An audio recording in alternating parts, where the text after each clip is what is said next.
Ini sudah dibahas ya, bisa dilihat video sebelumnya.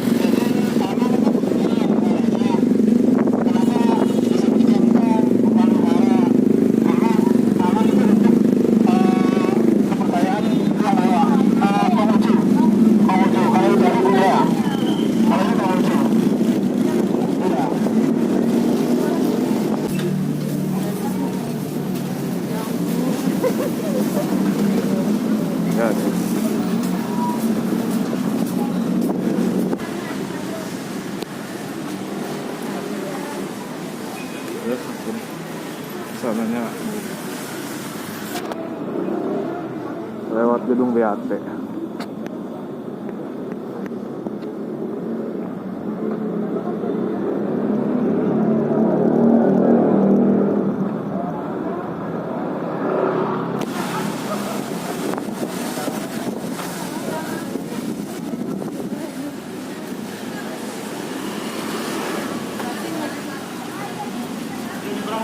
Hati-hati, jangan sebentar.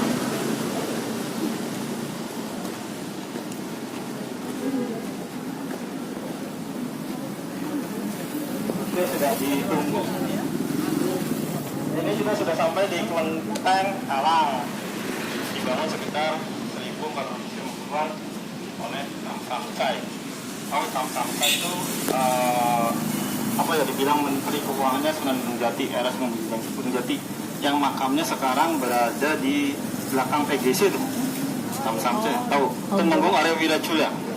Cuman di situ tertulis pada papan namanya hidup pada zaman abad 18. Sedangkan versi Kelenteng Alang itu versi hidup di zaman abad 14. Nanti kita bisa dengarkan sendiri ceritanya seperti apa sama Pak Teddy.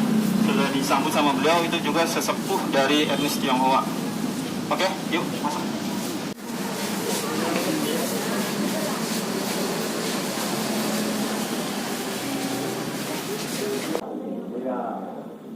Orang yang oleh penerangan karena mereka memang tahun yang lalu awalnya ada di belakang.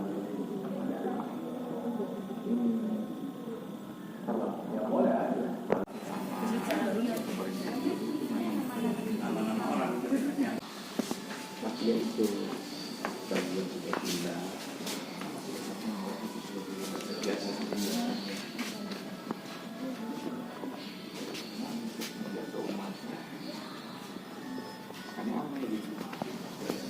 Kita akan masuk dalamnya.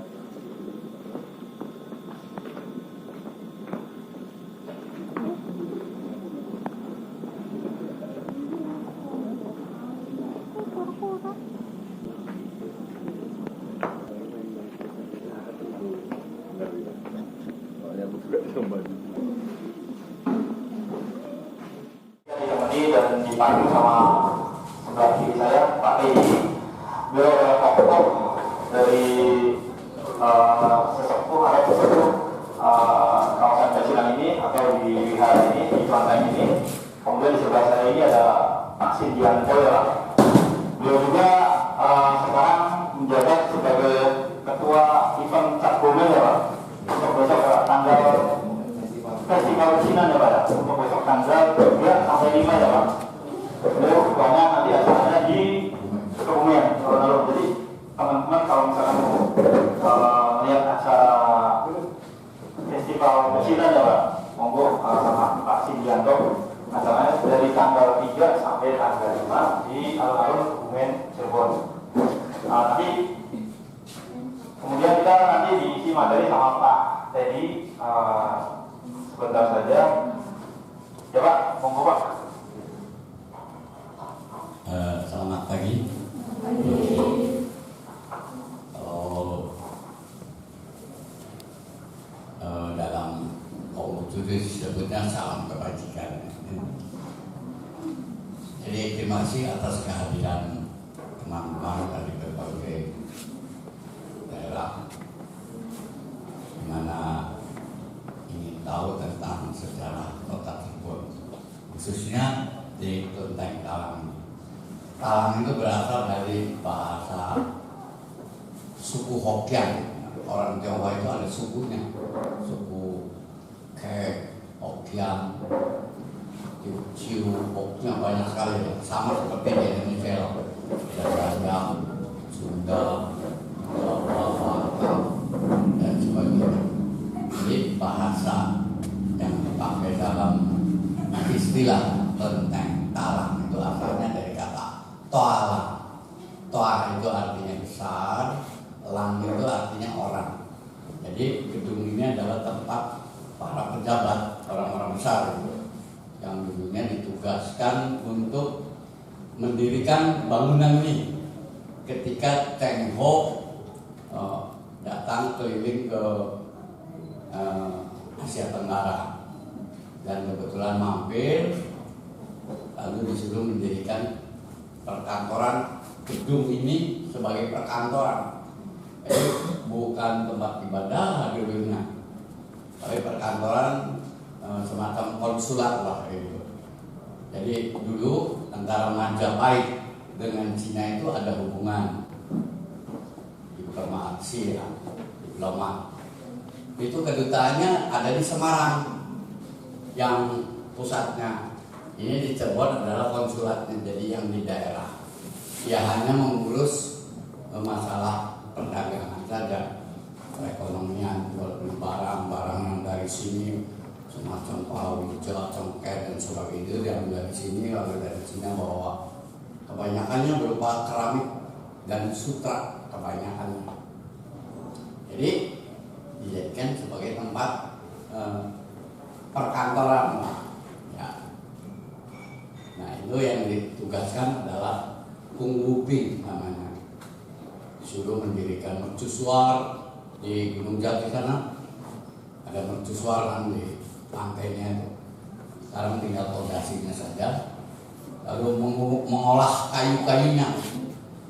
Kayu-kayunya digunakan sebagian untuk membangun ini dan untuk perbaikan kapal-kapal yang rusak yang kebetulan hampir lewat ke sini itu kadang-kadang mengalami kerusakan, perlu perbaikan, berhenti di sini. Ini namanya dulu kan Muara Jati, pelabuhan Cirebon itu Muara Jati. Jadi yang diturunkan oleh Cheng Ho itu Kung Wuping. Kapal Tiongkok itu sangat besar dan tidak bisa merapat ke pantai. Cheng Ho-nya sendiri di Kemang, tapi yang datang ke sini.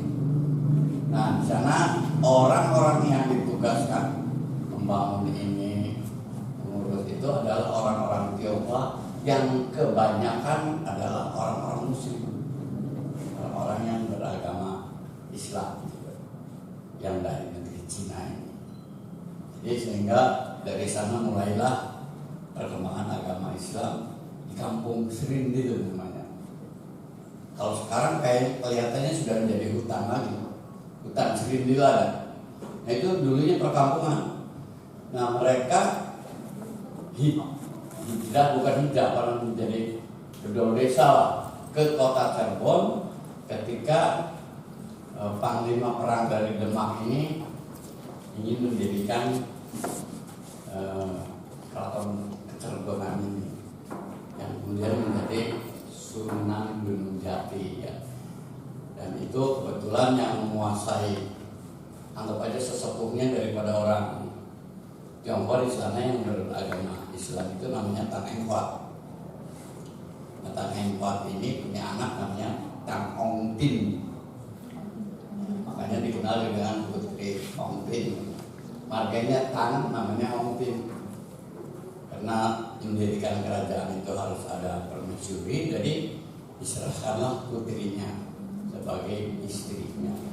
Sebetulnya kalau sejarah yang sesungguhnya beliau nggak punya anak, karena Panglima Demak ini sudah sepuh, jadi akhirnya ngangkat anak kan. Nah, jadi biarlah sejarah yang ada di luar berkembang atau mitos-mitos apapun biar berkembang. Saya hanya berdasarkan catatan dari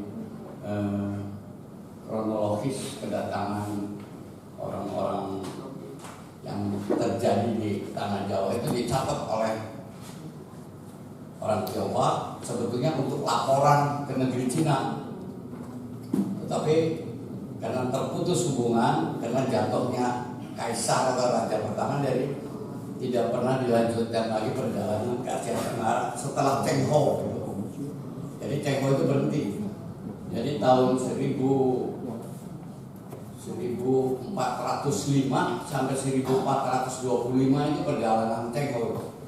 Lewat 1425 nggak lagi terjadi hubungan antara Tiongkok dengan Indonesia, dan di Indonesia pun sudah mulai berkembang agama Islam. Nah, orang-orang yang dibawa oleh Cheng Ho ini adalah orang-orang, kebanyakan yang diturunkan ke tanah Jawa ini adalah orang-orang Tionghoa yang beragama Islam. Jadi ini sejarah singkat saja ya, karena memang waktu nggak cukup. Kalau ingin memperdalam, saya rasa harus datangnya secara pribadi, ngobrolnya lebih lama. Jadi kita harus maklumi, hanya singkat saja. Jadi talang itu berasal dari kata talang itu berasal dari kata talang, sehingga menjadi jalan talang, bukan talang tempat setoran air, bukan. Sama aja seperti tofu jadi tahu. Ya. Nah, bangunan orang besar, jadi sebetulnya merupakan tempat perkantoran saja. Kemudian setelah kemerdekaan barulah dijadikan tempat ibadah. Jadi hanya setelah kemerdekaan aja dijadikan tempat ibadah itu. Agama Konghucu di Indonesia berdiri itu tahun 37. Organisasinya loh. Ya, kalau agamanya sudah lama. Organisasi perkumpulannya itu sama seperti NU lah. Tahun 1922 gitu, jam 23. Kemarin kan baru PBNU melaksanakan 100 tahun kan. Jadi sama seperti itu, berdirinya organisasinya, jadi jangan salah paham. Beda dengan munculnya agama, beda. Jadi organisasi yang dikelola tahun 37, baru pindah tahun agama Konghucu ke sini itu setelah kemerdekaan tahun 50 tahun 50, antara 50 51 baru digunakan, difungsikan sebagai tempat ibadah. Jadi kelenteng Konghucu zaman dulu orang Tionghoa itu nomor 2 setelah Muslim, jumlah datanya lebih banyak dari agama-agama yang lain. Tapi setelah di 30S, karena semua yang berbau Cina tidak boleh, jadi termasuk agama Konghucu dilarang. Kemudian ramai-ramai kelenteng dirubah jadi wihara guna menyelamatkan, maksudnya begitu, supaya tidak dijarah atau dihancurkan oleh pemerintah atau diambil alih. Jadi dirubah jadi wihara, karena wihara itu agama Buddha dari India, beda dengan Konghucu memang berasal dari Cina. Jadi sejak itulah kelenteng-kelenteng di Indonesia berubah menjadi wihara. Jadi zaman dulu itu jangankan agama Buddha, agama Kristen, Katolik aja sedikit. Jadi orang-orang Tionghoa ramai-ramai hijrah menyelamatkan diri, karena kewajiban harus beragama warga negara Indonesia itu. Nggak ada pilihan. Akhirnya banyak yang ke Kristen. Ini cerita kilas balik sejarahnya. Jadi jangan menjadikan suatu hal yang politis, bukan ya. Jadi itu barangkali ya. Ada pertanyaan 1-2 lah boleh. Ada yang mau tanya? Khususnya tentang kelenteng. Sebetulnya banyak sekali di mana sejarah berdirinya Kerajaan Banten itu ada hubungannya dengan Cirebon, kerajaan Muslim gitu ya. Lalu berikutnya berdiri Kesultanan Cirebon. Jadi Banten berdiri tahun 1525. Itu anaknya Sunan Gunung Jati itu, Sultan Hasanuddin itu. Di Cirebon baru tahun 1552, jadi beda 26 tahun. Barulah bapaknya menjadi raja di sini. anaknya sudah mendahului tahun 25. Ini tahun 52 baru berdiri. Makanya Cirebon dengan Banten itu katanya seperti yang dituakan karena bapaknya yang jadi raja, sedangkan anaknya sejarahnya kenapa anaknya bisa di sana ketika Demak menyerang Jayakarta, Sunda Kelapa.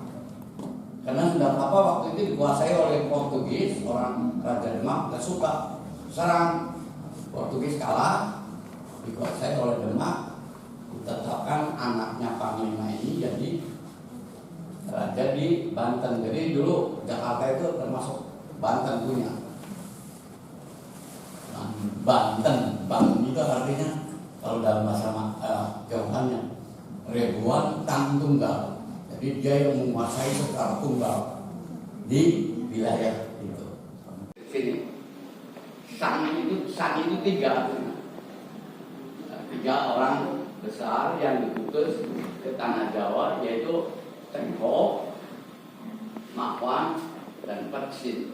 Makwan ini yang kemudian jadi duta besar di Semarang. Makanya Makwan, marganya Ma. Jadi kota Semarang itu asal dari kata Seh. Seh itu marga namanya. Seh Ma, lang. Orang yang bermarga Ma. Jadilah kota Semarang sekarang. Itu tiga orang yang sebagai orang yang diutus oleh negara Tiongkok untuk ke tanah Jawa, yang tujuannya sebetulnya pada umumnya orang Tiongkok itu hanya untuk hidup. Ya. Nenek moyang saya juga datang ke sini hanya untuk hidup, cari makan. Makanya saya udah generasi ke-7 saya di sini. Asalnya dari Jawi Gebang dan Bendungan, lahir di Mertapada, kemudian ke kota. Itu karena ada peraturan lagi. PP 10 tahun 59 itu menetapkan tidak boleh ada orang Tionghoa yang tinggal di desa atau di kampung. Dia harus ke kota. Sebetulnya saya seorang keturunan petani di Bendungan, tapi karena harus pindah ke kota, ya akhirnya banyak orang Tionghoa yang pindah ke kota. Lalu usahanya apa? Kalau datang bertani tidak ada sawah, terbatas. Akhirnya kebanyakan menjadi pedagang. Itulah sebabnya orang-orang Tionghoa lebih banyak jadi pedagang. Tapi kalau perginya ke Kalimantan banyak, atau nggak usah susah-susah Tangerang, masih banyak orang yang kerjaannya mata pencariannya sebagai petani, sebagai tukang bawa rakit, nyebrangin orang, jadi tukang beca. Itu masih banyak.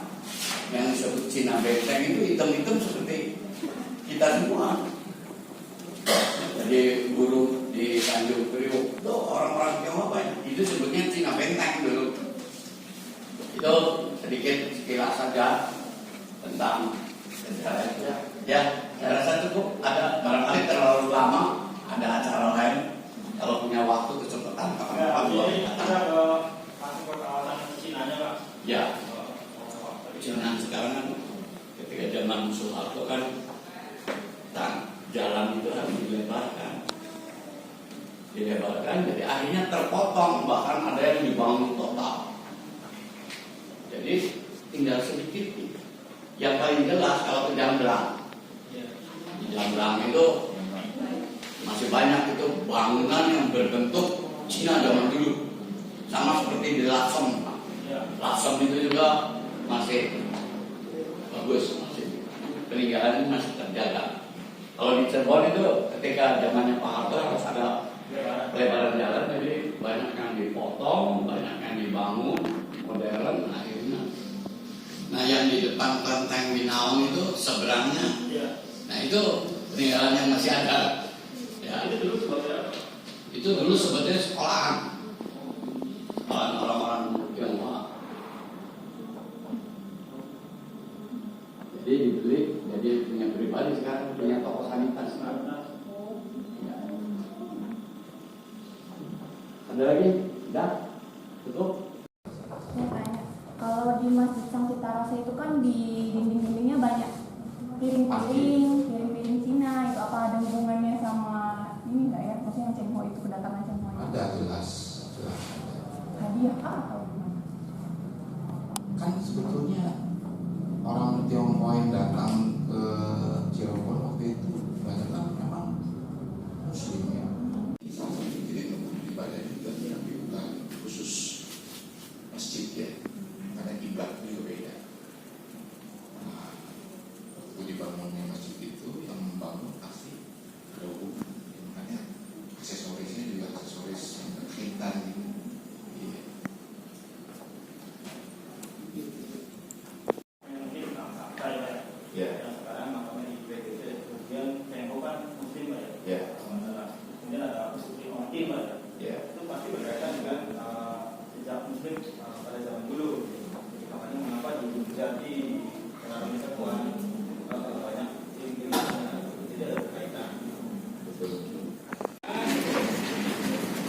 Ini udah selesai, tinggal satu lagi. Next video selanjutnya mungkin pakai HP saja karena di video handycam ini baterainya udah habis, belum bawa powerbanknya. Oke, kita akan tutup aja sesi dokumentasi foto. Saya akan tutup saja video kali ini. Assalamualaikum warahmatullahi wabarakatuh. Salam dari Klenteng Cirebon.